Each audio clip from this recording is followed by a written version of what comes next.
Boa noite.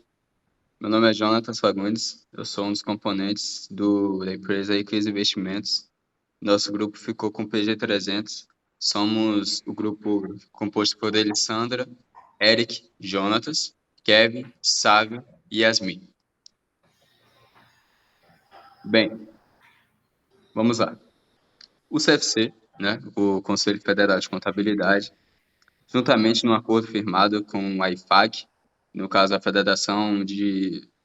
Internacional de Contabilidade, né, num acordo firmado que este permitiu que a CFC traduzisse e fizesse também a publicação das normas ali contidas na IFAC, que assim foram criados a NBC, né, que no caso são as normas brasileiras de contabilidade, no caso na aplicação das normas ali presentes justamente para os contadores, né, da função, sejam eles de asseguração ou não. Bem, vamos lá.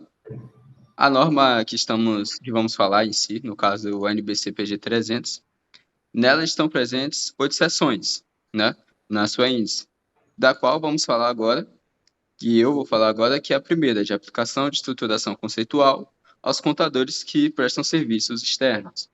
Vale mencionar que essa norma apresenta as exigências e materiais contidos presentes na seção 120 da NBC PG 300, da NBC PG 100, e que nela estão contidos todas as situações e fatos que podem ocorrer.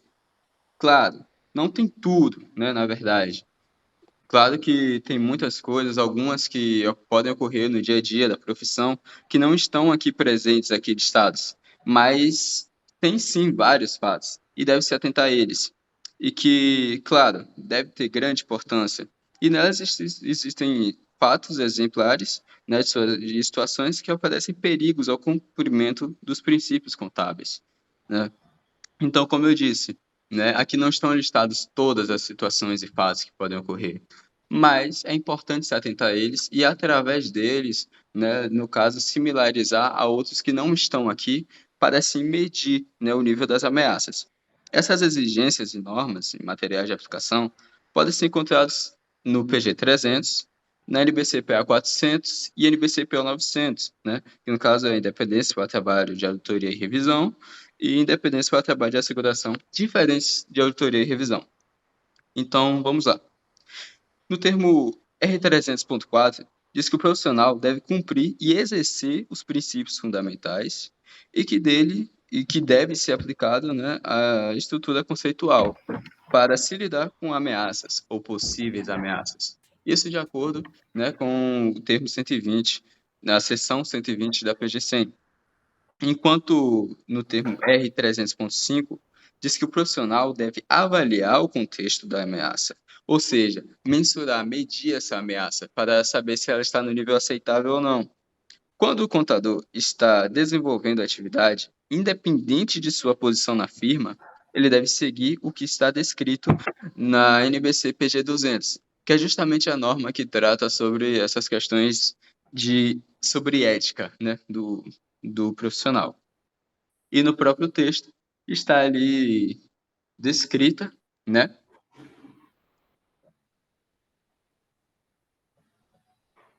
Aqui no próprio texto está descrito alguns exemplos, né, onde pode ser aplicável, né, no caso essa norma da NBC PG 200.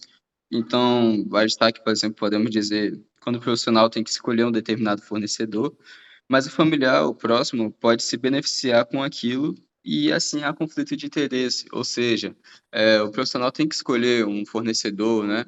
E um familiar ou algo do tipo pode oferecer aquele produto, fornecer, né, aquele produto ou serviço, só que talvez não seja justamente o adequado, né, para a função, mas em decorrência de seu familiar que pode se beneficiar. Então, aí há um conflito de interesse.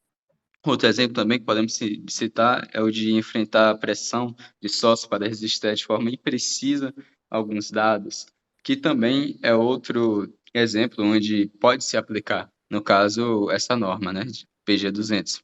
E o que deve ser feito? Isso é o que o colega parará a seguir. Bom, meu nome é Kevin e eu vou falar um pouco mais a respeito dessas ameaças aos, a questão profissional geral da contabilidade. Essa norma especifica os tipos de ameaças por categorias similares. Por exemplo, ameaças de interesse próprio, onde o profissional pode ter algum interesse financeiro direto com o cliente. Exemplo, eu faço investimento como parte societária daquela empresa e ao mesmo tempo eu executo a contabilidade dela. Então eu sei que essa empresa precisa de um empréstimo bancário para algum projeto.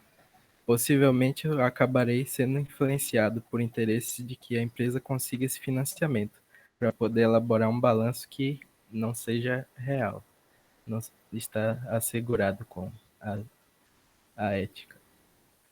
O próximo ponto é: o profissional que cota honorários baixos para obter novo trabalho e que esses honorários são tão baixos que acabam sendo insuficientes para a execução profissional desse serviço.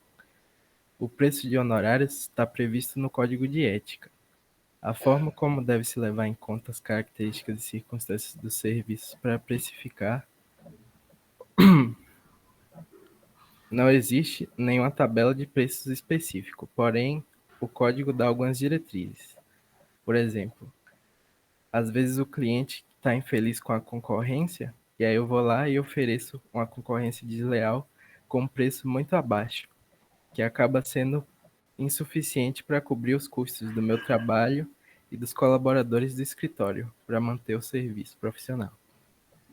E há também as ameaças de familiaridade. Por exemplo, um familiar próximo, que seja conselheiro ou diretor do cliente, ou até mesmo um membro da equipe que faz a auditoria e tem algum tipo de associação com o cliente em si. Então, há a possibilidade de, por exemplo, uma empresa que é do meu primo, e aí eu quero facilitar para que ele faça um financiamento. E aí eu trabalho com a informação contábil diferente do que ela é. Ou faço uma receita que nunca existiu, ou então aumento o faturamento dessa empresa. Então essa norma ela chama atenção para essas ameaças que podem acontecer de fato no nosso cotidiano. Já as ameaças de intimidação, o profissional que está sendo ameaçado de ser demitido do trabalho do cliente, por exemplo, você presta serviço para esse determinado cliente. Você apresentou a informação que o cliente olhou e falou assim: poxa, mas com essa demonstração contábil eu não consigo o que eu queria. Por exemplo, quando o escritório ajuda a emitir uma nota fiscal, e aí o profissional dá uma orientação e o cliente fala: mas se eu fizer dessa forma, eu vou ter de recolher o imposto. E se eu fizer de outro modo? Querendo agir de uma forma inadequada, que não reflete a ética na nossa profissão. A recomendação nesse caso é deixar o cliente sair, encerrar o contrato de prestação de serviços, por conta das chances de haver algum problema que reflita no trabalho do contador. Por mais que a gente sempre vise um faturamento do escritório, a gente tem de levar em consideração esses fatos. A avaliação do profissional.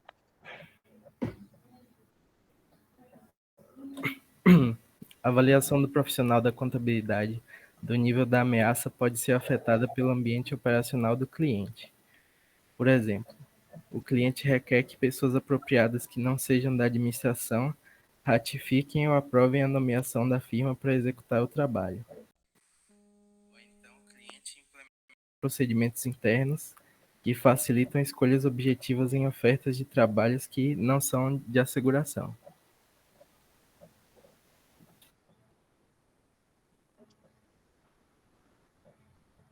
Ok, então vamos aos tratamentos de ameaças.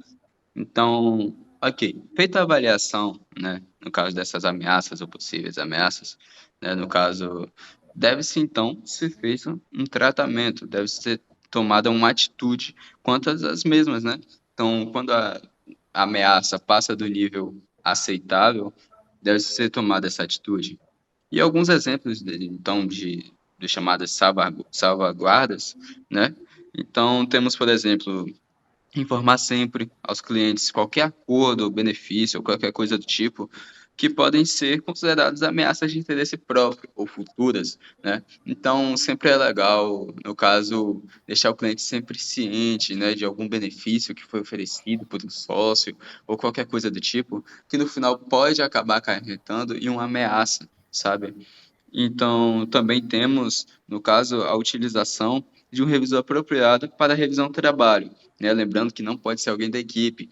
Então, um revisor, como o próprio nome diz, né, deve ser um profissional, alguém com conhecimento fundamentado e científico, né, no assunto, para revisar, para avaliar, né, a atividade feita, né? E ele pode ser sim um profissional da contabilidade, mas tem que ser alguém que não faz parte da equipe, alguém que não faz parte da equipe que produziu a atividade. Então, no caso, tem que ser um terceiro, né? Então, sempre também deve ser utilizado um revisor apropriado e, claro, né? Comunicação com os responsáveis pela governança, comunicação com o que é direito, né? Então, um administrador, alguém que tem esse potencial, esse poder de aquisição, né, ou justamente o responsável pela governança da firma, né? Lembrando, claro, né, que deve ser levado em conta a urgência da ameaça e o assunto a ser levado ao mesmo. E outros exemplos também, no caso de prevenção mesmo, né? Contra umas futuras ameaças é sempre usar pessoas qualificadas para o serviço e de preferência que os sócios e os integrantes da equipe, né, que não tenham ligações familiares ou coisas do tipo.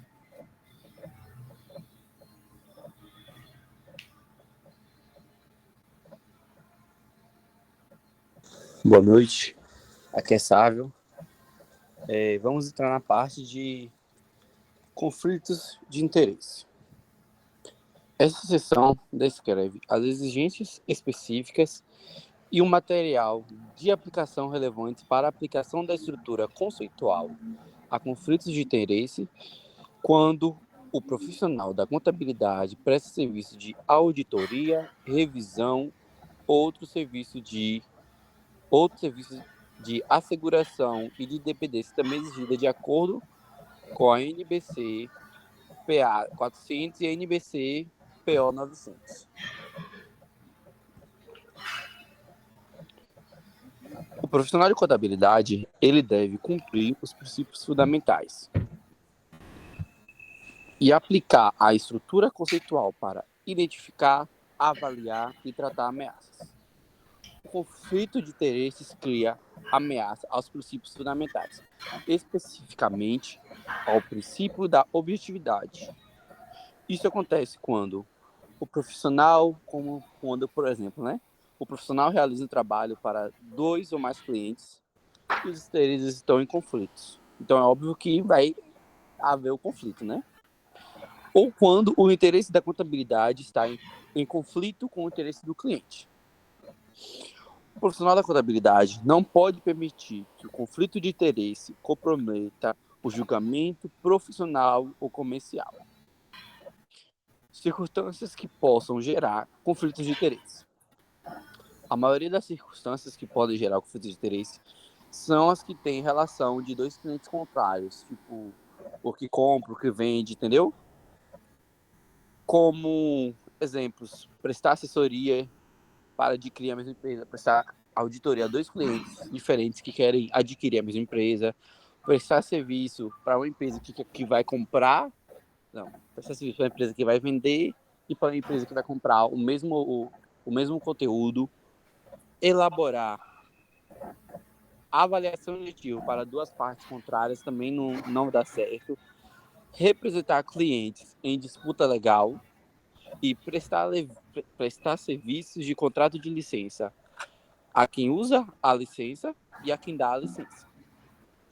Outra coisa muito importante é não envolver interesses pessoais ou da firma que trabalham nas empresas que prestam serviço. Um exemplo é aconselhar investimento, onde eu vou me beneficiar, ou minha firma vai se beneficiar. Prestar aconselhamento, onde eu possa acabar me beneficiando. Compra de negócio, aconselhar a compra de produtos que vai fazer bem para mim. Agora vamos ao processo de identificação de conflitos. É importante identificar a natureza dos interesses e das relações entre as partes, serviços e suas aplicações, porte da firma e estrutura da firma, como localização e número de escritórios. Esse processo de identificação auxilia o profissional a saber o que pode gerar o conflito de interesse quanto antes identificar mais fácil combater essas ameaças. Então, quanto antes eu conseguir identificar essas coisas acontecendo, mais fácil vai ser de eu combater. Outra coisa importante é ficar atento às mudanças nas circunstâncias. A natureza de serviço, os interesses e as relações podem mudar durante o trabalho. Isso é particularmente verdadeiro quando o profissional da contabilidade é solicitado quando um trabalho, situação que pode se tornar diversa. Então, uma situação não começou de tal jeito, mas ela pode terminar desse jeito. Então, a gente tem que ficar bem esperto a isso, né? E a firma de rede. O profissional de contabilidade deve considerar os conflitos de interesse que ele tem um motivo para acreditar que possa existir a surgir decorrência de interesse em relação à firma em rede. É importante. Os fatores a considerar seriam a natureza dos serviços prestados, os clientes atendidos e a localização geográfica das partes.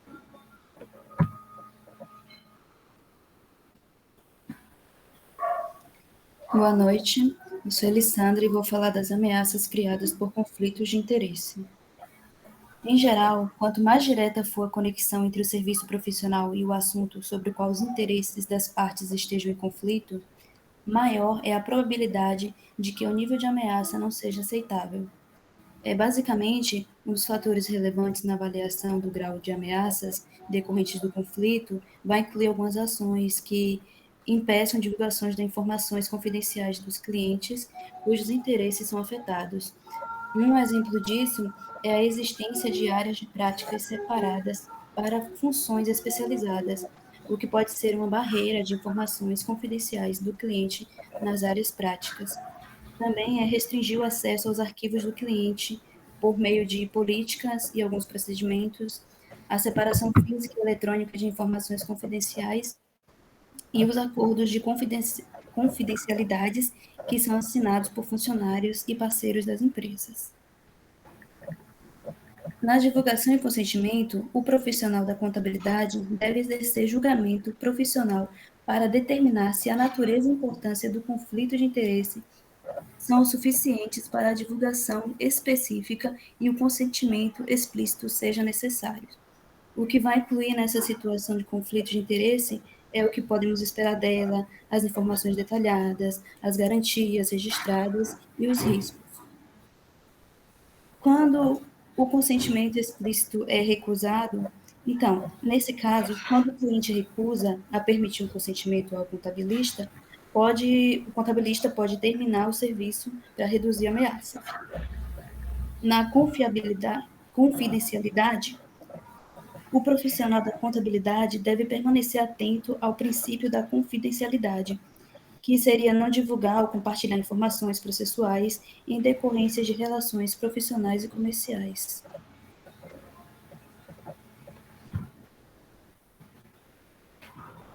Boa noite a todos, me chamo Eric e vou falar um pouco para vocês sobre a seção 320, que é a questão da nomeação profissional.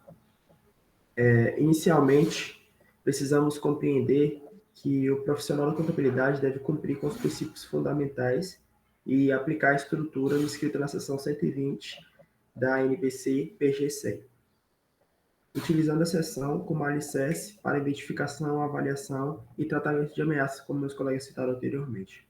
Esses alicerces construídos para o bom funcionamento da profissão estão na seção 120 da Norma Brasileira de Contabilidade, PG 100, e podem ser ameaçadas perante a aceitação de novos clientes ou mudança no trabalho existente. Essa seção, ela descreve as exigências específicas e material de aplicação relevantes para a estrutura conceitual nessas circunstâncias. Ou seja, ela norteia o profissional a partir do que se é exigido dele, especificamente, e propõe os materiais que são mais congruentes para a estruturação do conceito que deve ser utilizado. Nas exigências e materiais de aplicação e aceitação de um cliente e de trabalho, a gente tem aqui, ó, como citado anteriormente, as ameaças ao cumprimento dos princípios da integridade podem ser criadas e são vivenciadas pelos profissionais da área. Existem exemplos de assuntos questionáveis em relação ao cliente, suas ações e integridade. As questões que, a partir do conhecimento do contador, podem se tornar ameaças são inúmeras. Algumas delas são clientes com atividades ilegais, desonestidade, falta de ética e até mesmo relatórios financeiros questionáveis. Os fatores relevantes na avaliação do nível dessa ameaça incluem o conhecimento e entendimento do cliente, seus proprietários, sua administração e os responsáveis pela governança e suas atividades comerciais. O compromisso do cliente de tratar das questões questionáveis, como, por exemplo, por meio de aprimoramento das práticas de governança corporativa ou dos controles internos. Caso a equipe de trabalho não possua ou não possa adquirir as competências necessárias para a execução dos serviços profissionais, surge então a ameaça de interesse próprio, ao cumprimento do princípio de competência profissional.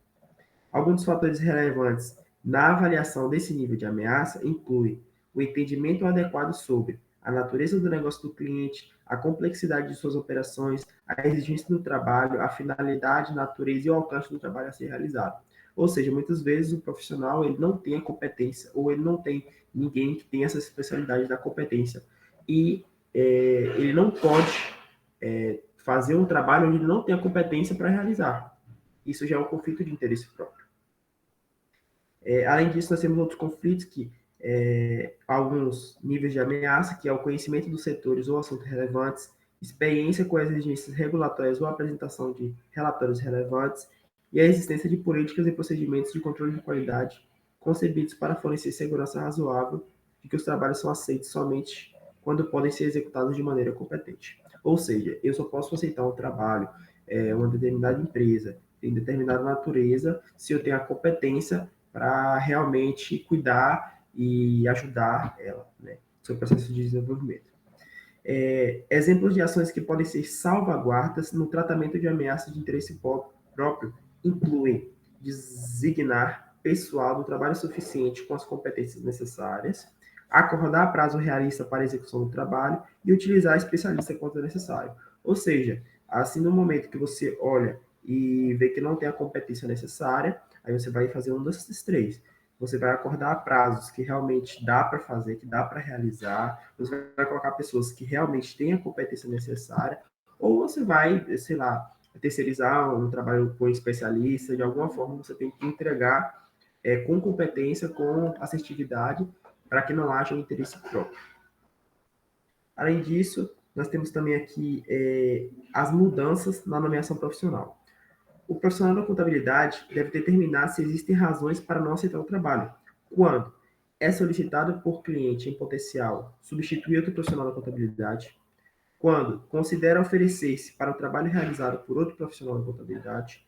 E quando considera realizar trabalho que é complementar ou adicional ao trabalho de outro profissional.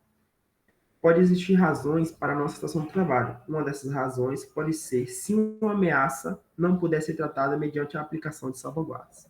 Por exemplo, pode haver ameaça de interesse próprio ao cumprimento do princípio de competência profissional e devido zelo se o profissional da contabilidade aceitar o trabalho antes de conhecer todos os fatos relevantes, portanto, salientando a importância do entendimento geral da empresa e de todos os seus fatos relevantes antes de tomar as decisões.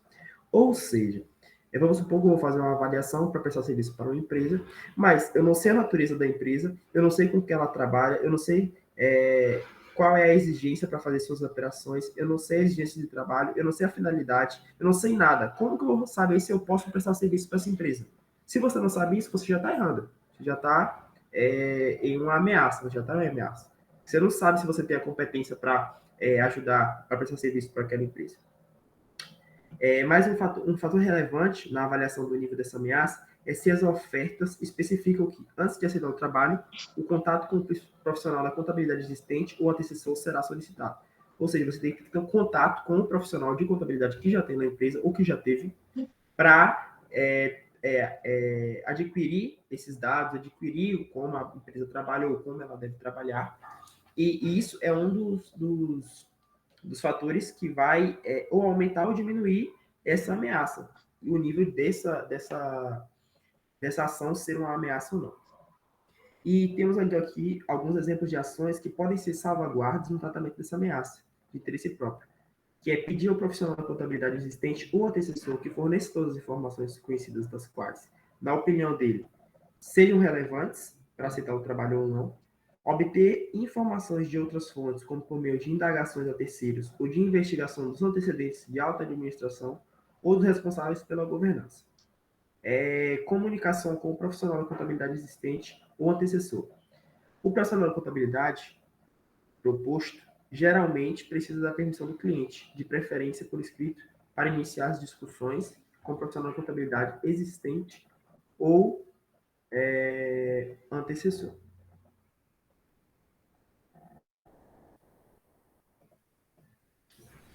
Boa noite, me chamo Yasmin e vou falar sobre as mudanças nas nomeações de auditoria ou revisão. No caso de auditoria ou revisão de demonstrações contábeis, o profissional da contabilidade deve solicitar que o profissional da contabilidade existente ou antecessor forneça as informações conhecidas sobre todos os fatos ou outras informações das quais, na opinião do profissional que irá realizar o trabalho, existente ou antecessor. O profissional da contabilidade proposto precisa ter conhecimento antes de decidir se deve aceitar o trabalho, para que não ocorra erros. A continuidade com o cliente e o trabalho é em relação, para que ocorra um trabalho de cliente recorrente, esse profissional de contabilidade deve analisar periodicamente se deve continuar com o trabalho, se ele é capaz de continuar ou se precisa buscar ajuda. A utilização do trabalho de especialistas ocorre quando o profissional da contabilidade pretende utilizar o trabalho de especialista. Ele deve determinar se a utilização é justificada. Esses fatores a serem considerados quando o profissional pretende utilizar o trabalho de especialistas incluem a reputação e a especialidade do especialista, os recursos disponíveis para o especialista e as normas profissionais e éticas aplicáveis. Essas informações podem ser obtidas por meio da associação anterior com o especialista ou da consulta com outros. A seção 321 da NBC quer dizer sobre a segunda opinião.